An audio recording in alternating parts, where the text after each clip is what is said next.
네, 2021년 12월 14일 이정훈입니다. 오늘 제목 이렇게 달아봤습니다. 뒷북쟁이 이념주의자 이재명 문재인. 추미애도 윤석열 따라가다가 무너졌는데 조금 특이한 제목인가요?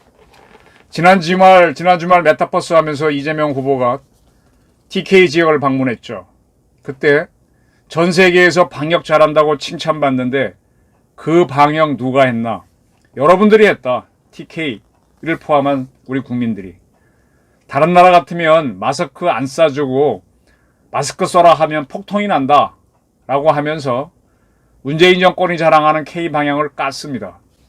그러한 이재명 씨가 오늘 본인이 코로나 확진자랑 근접하게 있었다 그래서 코로나 검사를 받았죠. 그래서 하루 선거운동을 안 했습니다. 그리고 박찬대 수석 대변인을 통해서 긴급 성명을 발표했습니다.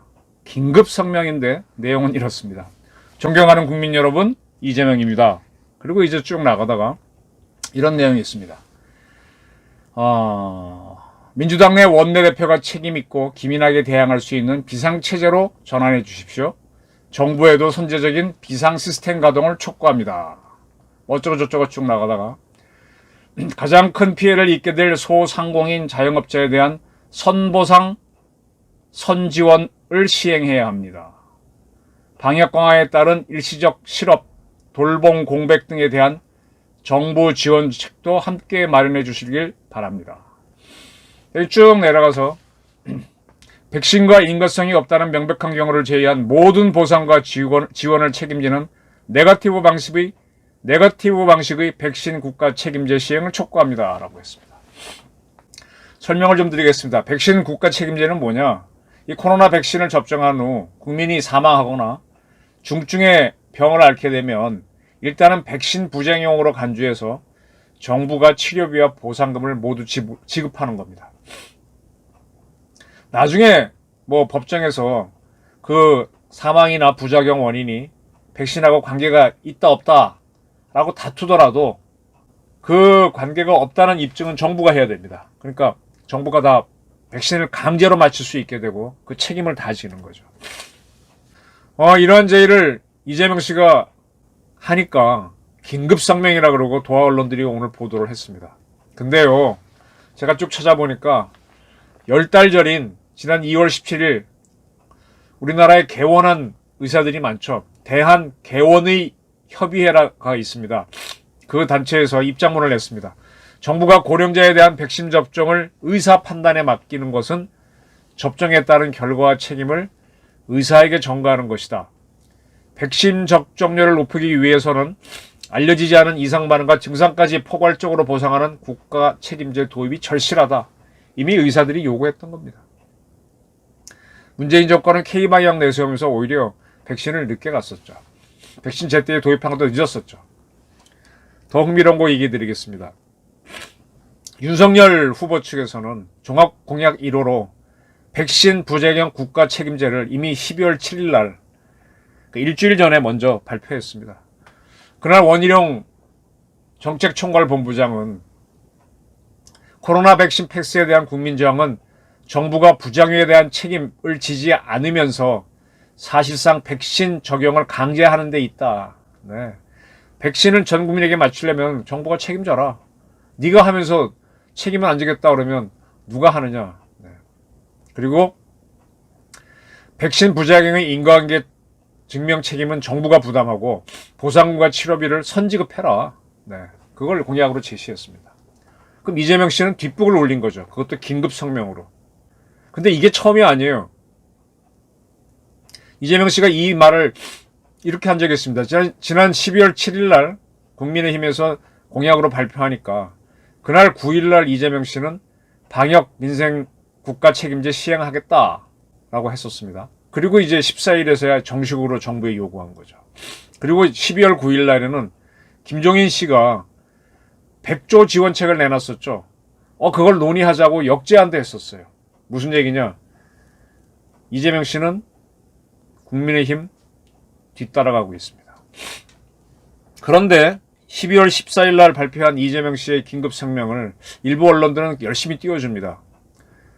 대한민국 언론이 공정해야 되는데 한 언론은 이번 정책 제안도 정부와 사전에 조율되지 않고 전격적으로 이루어졌다. 민생 챙기는 대통령 후보 이미지 만들기 위한 차원이다. 방역 문제에 대한 불만과 비판은 현 정부에 돌리고 대선 승리 시 이재명 정부를 다룰 것이란 차별화도 깔린 것이다. 이렇게 얘기했습니다. 언론의 분석들이죠. 박수현 수석이 수요일과 목요일 상황을 지켜보자. 이번 주. 그러니까 고심하는 모습을 보였는데 먼저 치고 나갔다. 이재명이 잘한다. 이런 식으로 보도를 하는 언론들이 있습니다. 그것만이 아닙니다. 지금 문재인 대통령이 호주를 국빈 방문하고 있죠.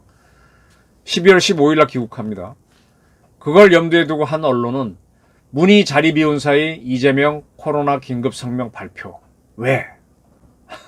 제목을 딱 끌어서 이게 무슨 뭐 전두환한테 반발하는 노태우의 6.29 선언 아니야? 이런 식으로 들여다보게 만들었죠. 별 내용이 없어요. 별 내용이 없어요. 근데 저는 쭉 이렇게 큰 틀에서 보면서 이 민주당 사람들이 처음에는 자기네 이념이 있어 막 밀어붙였습니다. 뭐 촛불 혁명이니 뭐니 뭐 밀어붙이다가 그 후에 하는 거 보게 되면요. 자기네 이념으로 가다가 세상이 그렇게 안 돌아가잖아요. 그러니까 남들이 뭐라 그러면 그걸 받아치거나 따라가는 뒷북에 전전하는 걸 자주 보고 있습니다. 이 뒷북 치는 거는 문재인 씨도 이재명 씨에 뒤지지 않습니다. 지금 종전선언을 하자는 것도요. 매우 우스운 건데 이건 제가 한번 정리를 했었죠. 과거 미국의 이라크전, 아프간전 하면서 종전선언을 하는 걸 토대로 설명을 드린 바 있습니다. 자, 문재인 대통령의 호주 방문을 간단히 정리할게요. 한번 제가 이 방송에서 했지만은 천궁2 한국형 패트리어트 미사일로 봐야 되겠죠. 조금 떨어지긴 하지만 그 양산을 반대했던 게 문재인 정권 사람들이죠. 근데 이 천궁2를 그 LIG 넥스원이 수출하게 됐죠. UAE에. 그러니까 11월 28일 박수현 수석이 요즘 청와대가요. 처음에 2주 동안만 기자들 출입 못하겠다라고 했다가 지금까지 계속 무슨 한 반년 넘은 것 같으네요. 기자실 폐쇄했습니다. 그러니까 자기 마음대로 얘기할 수 있습니다. 그래서 브리핑에 없는 대통령 이야기를 쭉 글을 쓰고 있는데 26번째 글로 이렇게 썼습니다. 11월 18일 28일인가? 티타임 참모회의에서 한국형 패트리엇 역대급 수출 UAE 천궁2 4조 원 계약 임박. 기사와 관련해 문 대통령은 차분히 기분 좋은 소식이라며 마라카 원전 수주가 아크 부대 파병으로 이어지고 그것이 국방 협력이라는 결실을 맺게 된 것이라고 했다라고 썼습니다. 천궁2 양산에 반대했던 게 문재인 정권인데 수출이 되니까 이렇게 생생을 냅니다. 그 글을 박수석이 쓴 거죠. 그리고 마라카 원전 한 거는 누가 한 겁니까? 이명박 정권이 한 거잖아요. 근데 이명박 대통령은 감옥에 잡아놓고 생색은 자기가 냅니다. 근데 이번에 호주에 이제 K9 수출을 1조 원 규모거든요. 하나 디펜스가 한 겁니다. 하나그룹에서.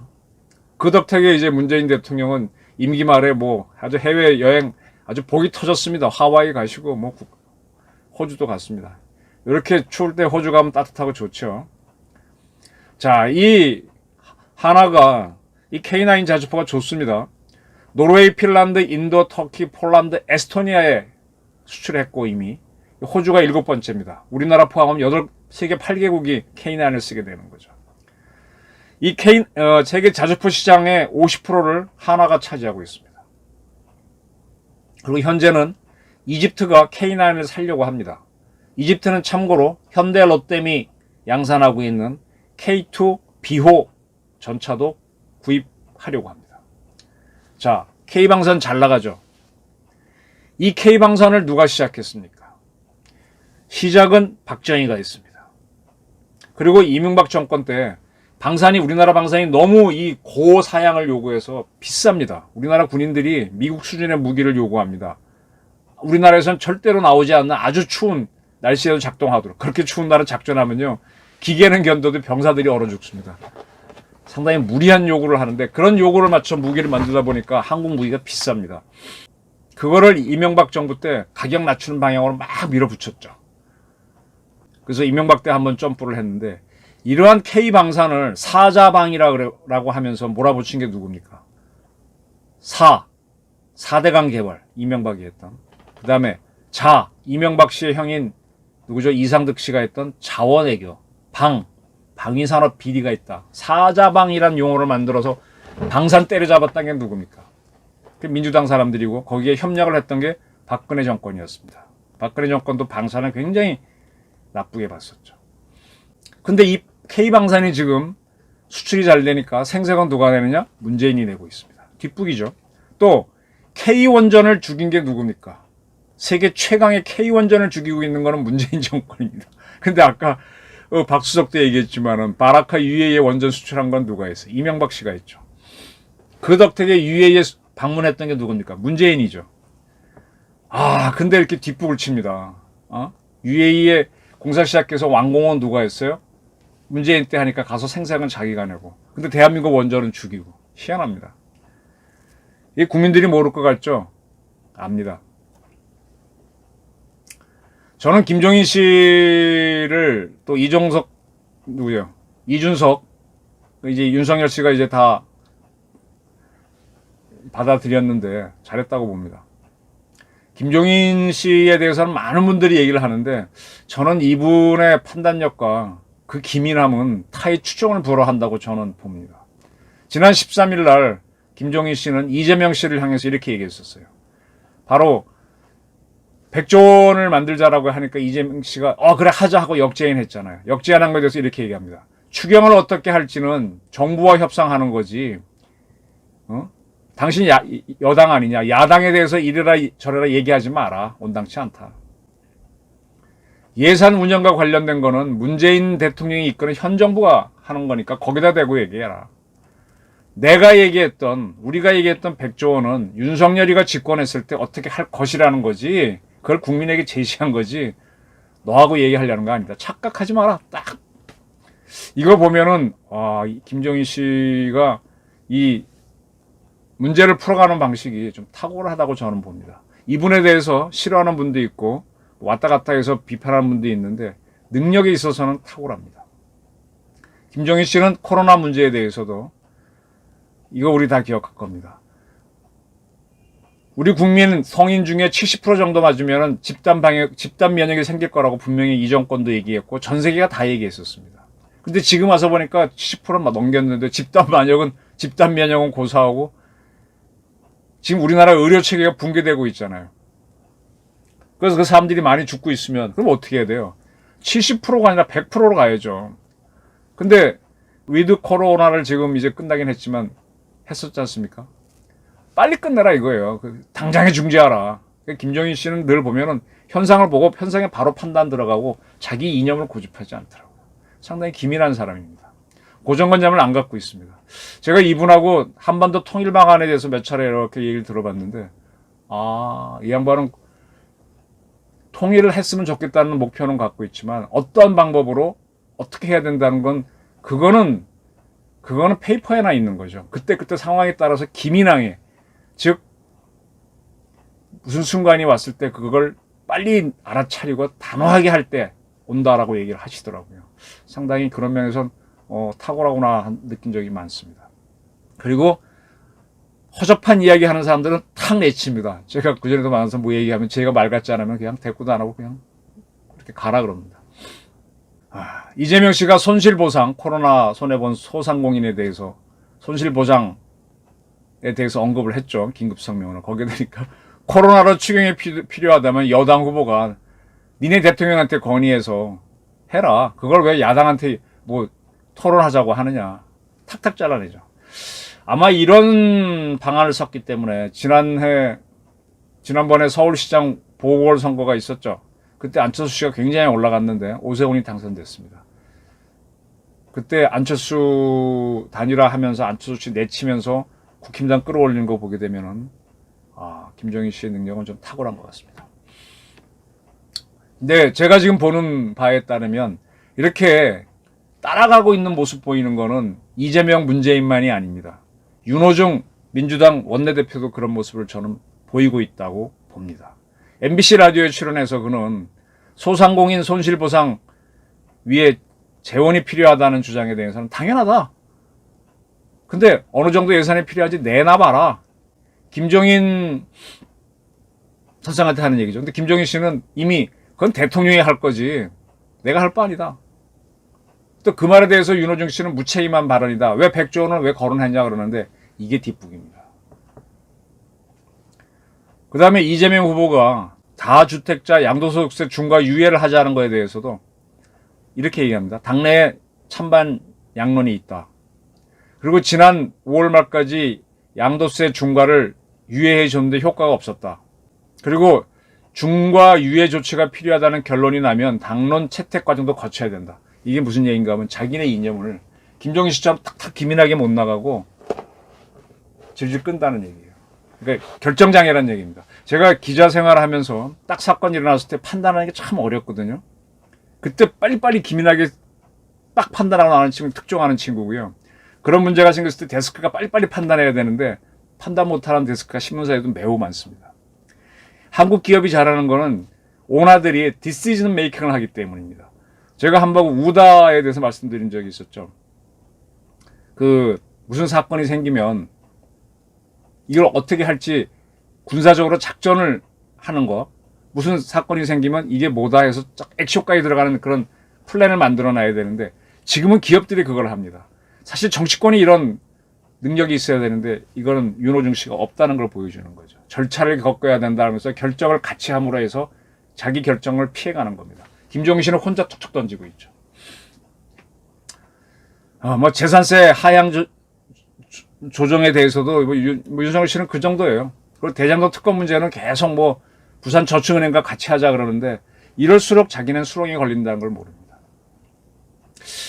그 다음에 요즘 김건희 문제를 갖고 이제 다시 물고 늘어지는 걸 쭉 보면서 여당에서 2007년도에 수원여대 김건희 씨가 겸임교수, 겸임교수가 대단한 것 같지만 시간 강사잖아요, 사실.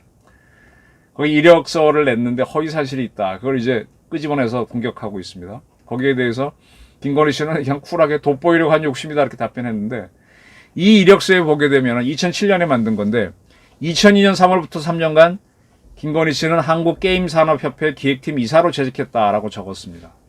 근데 이때는 게임산업협회가 없고 게임산업연합회가 있었답니다. 2002년부터. 한 5자 정도겠죠.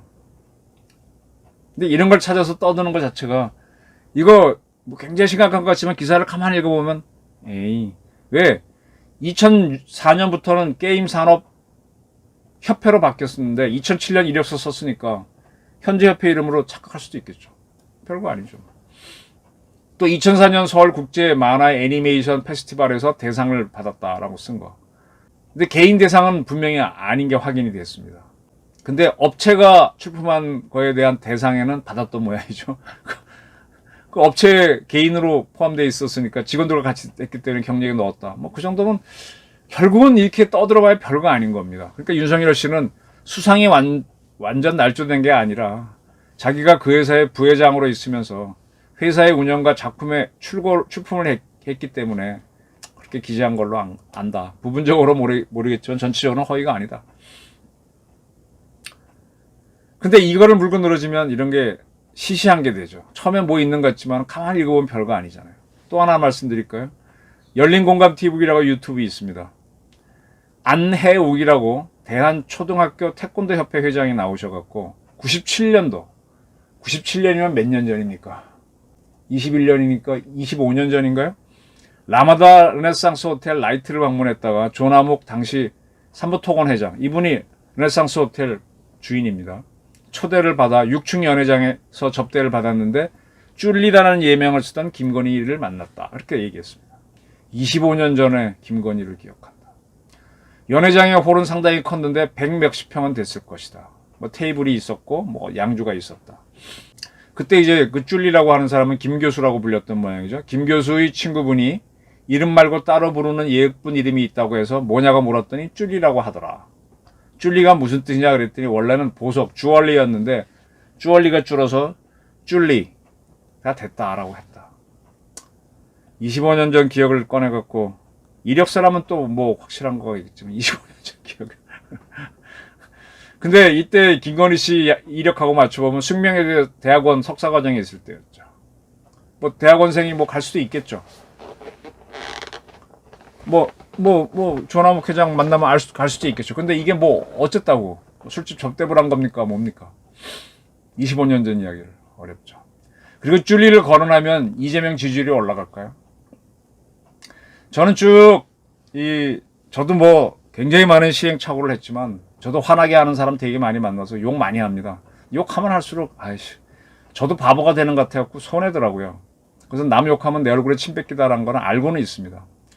근데도 그걸 그렇게 반복했던 사람이 추미애 법무부 장관이었어요. 윤석열 하는 것마다 다 자꾸 늘어졌는데 결국은 그 덕택에 윤석열 씨가 대권 후보로 떠올랐습니다. 유력한. 이 정치를 하려면 누구를 비난할 때는요 물고 늘어지는 게 아니라 탁 벌처럼 쏘고 쫙 빠진 다음에 미래를 얘기해야 돼요. 이 진돗개처럼 물고 늘어진다고 할 때는 확실한 거 있을 때 기자들이 딱 물고 늘어져서 완전히 하나 끝장내겠다고 할 때는 물고 늘어져야 되지만 이렇게 애매모호한 거 물고 늘어지는 거는 바보짓입니다. 저는 문재인 정권, 이재명 이런 사람들을 보면서 참 이념에 빠져 있고 관념에 빠져 있다. 이념주의자다 이렇게 봅니다. 이념을 고집하다 보니까 상대의 문제는 물고 늘어집니다. 근데 시간이 지날수록 식상해진다는 건 몰라요. 김정일 시절하면 새로운 문제 툭툭툭툭 100조 원 던졌다가 이렇게 나가야 되는데 국민들은 처음에는 확고한 이념으로 뭘 박살낼 때 촛불 시위할 때쯤은 와 환호하죠. 근데 나중에 뭐 식상해지거든요. 왜냐? 정치란 건 미래를 만들어가는 건데 이념은 과거를 갖고 계속 먹고 사는 거예요. 과거가 뭐 어쩌라고. 욕해봐야 내 얼굴에 침 뱉긴데. 지금 추미애의 실패를 보고도 문재인, 이재명은 그대로 가고 있습니다. 이재명 캠프 사람들은 이제 빠져나가기도 어려워요. 왜냐하면 지금까지 2년 가지고 광주 가지고 막 자기네가 잘났다가 이렇게 떠들어왔잖아요. 왜 과거를 붙잡고 가냐 이거예요. 과거는 교훈으로 남겨놓고 미래를 만들어가야 되는데 2년 가지고 자꾸 트집 잡다 보니까 아니 사람 중에 뭐 흠이 없는 사람이 없습니까? 미래를 잘 만들기 위해서 흠 있는 사람도 쓰는 거고 그런 건데 계속 너는 안 돼, 너는 안 돼. 그러면 어떻게? 까 태어난 애기가 정치해야지. 그래서 제가 오늘 제목을 긴급 성명을 발표했는데 긴급은 이미 남들이 다 했던 거다. 그 이념주의자 이재명은 뒷북쟁이가 되는 거죠. 이미 문재인 씨도 그걸 보이고 있고 추미애도 보이는데 왜 따라가느냐. 이거는 제가 여당을 위한 비난, 충고일 수도 있지만 한편으로는 이러한 사람들이 자꾸 정치권에 나오는 거는 한국 정치의 태행이라서 안타까워서 하는 이야기입니다. 뒷북주의자들은 이제 뒤로 가라. 필요 없다. 오늘 저희 의견입니다. 감사합니다.